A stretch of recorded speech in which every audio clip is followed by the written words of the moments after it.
Assalamualaikum warahmatullahi wabarakatuh. My name is Nuruldalila binti Mazlan, under supervision of Dr. Maheran binti Muhammad Yaman. Today, I would like to present my study on the topic EduGastronomy, a study on local gastronomy at Kampung Pisang, Baling Kedah.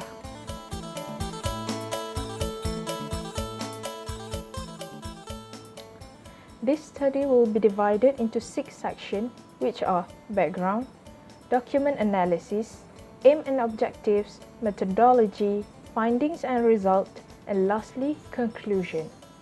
Now, I would like to start by introducing the definition of gastronomy.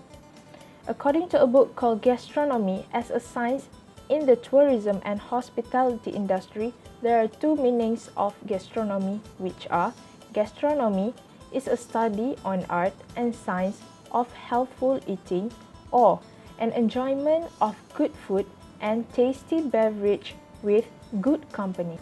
In the background study regarding my topic, it will be focused more on the influence of Siam, especially in the culture of food and cuisine. Some of the intervention by Siam are: first, during combat Kedah Siam; second, the allocation of Patani refugees at Muda River; and the last one is Cambodia and Patani refugees that come to Malaysia. Now, we move on into the detailed study of gastronomy. There are 3 important things in the study. First is the element of gastronomy, which consists of practical gastronomy, concerned with the practice and study of food preparation; theoretical gastronomy, a stage of documentation of the development of cooking process; and technical gastronomy, a systematic evaluation in gastronomic field. Second is the types of gastronomic tourism. There are 4 types of gastronomic tourism, including gourmet tourism, cuisine tourism, urban or rural tourism, and tourism and travel. They are different due to their level of interest in food, which can be divided into 3 categories of gourmet. First is the tourists with a high level of interest in food, like the gourmet tourists and the EduGastronomy tourists. Second is the tourists with a moderate level of interest in food, like the gastronomic tourists and the culinary tourism enthusiasts.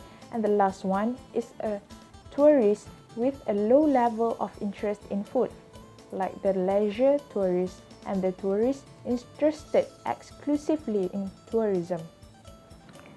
This study can relate closely to Siam, as there are some existing ethnicity like Sam ethnic and Siamese ethnic. Sam ethnic is a Muslim Thai speaker who become a sub-ethnic of Malay, while on the other hand, Siamese ethnic is a Buddhist Thai speaker. They become a minority ethnic in Malaysia. Majority of this ethnic live at Baling Kedah. During conducting this research, I found out that the problem statement would be due to the lack of awareness towards gastronomy origin, history, and culture associated with Siam intervention and development of cultural landscape tourism. The aim of the study would be to study and discover the Siam food as one of the tangible heritage and its value towards the development of cultural landscape tourism in Kampung Pisang, Baling Kedah. It is followed by a list of objectives, which are to list the food with the influence of Siam, to understand the Siam influence in terms of food in Kampung Pisang, and to find out the level of awareness on gastronomy among locals. Some of the methods used in this study are literature review, questionnaire, and secondary data like video sources. Now, we will move on into the findings and results of this study. From the survey, I found out that 74% of the respondents have a moderate level of understanding on gastronomy. Most of them agreed that gastronomy knowledge is important in 4 aspects. First, it helps professionals in food making process. Second, it is a signature to culture in terms of foods and its preparation techniques. Third, it can increase a person's understanding and love towards food and culture. And the last one, it is because gastronomy is a part of culture and custom. Through the survey, I also found out about the level of Siam influence in Kampung Pisang.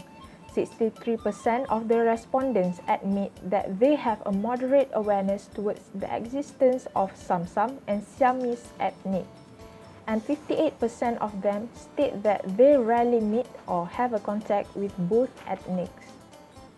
Besides that, among the respondents, only 5 out of 38 people have a high level of awareness about food with Siam influence, and the majority of them only have a moderate level of awareness. Lastly, through the survey, I also test the knowledge level on gastronomic tourism.